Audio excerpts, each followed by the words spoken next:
You will find a handful of great time savers in the skin work and frequency separation section. Most of these scripts are built using the powerful frequency separation concept at their core.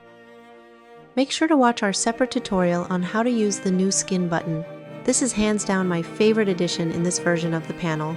It will save you a lot of time on skin retouching in beauty portraits and close-ups while still giving you full control over your results. The next two buttons set up your frequency separation layers, each using a different method and Photoshop filters. The main difference between how these scripts work is that with the median script, you select only the amount of blurring, while the custom script allows you to select both the amount of texture separated into the high frequency layer and the amount of blurring applied to the low frequency layer. Normally, these pixel radius values should match, but you can strategically sharpen the entire image or specific parts of it by assigning a slightly higher value to the high-pass filter. Try them both and see what you like best. The Add Texture button lets you restore or imitate skin texture in areas that look too smooth or lack detail.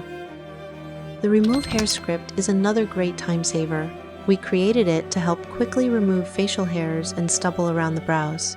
But it's also great for cleaning up black spots and makeup specks on skin, hairspray particles in hair, lint on clothing, and other small distractions that would otherwise take forever to remove one by one.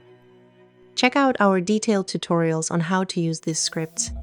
Enjoy and happy retouching!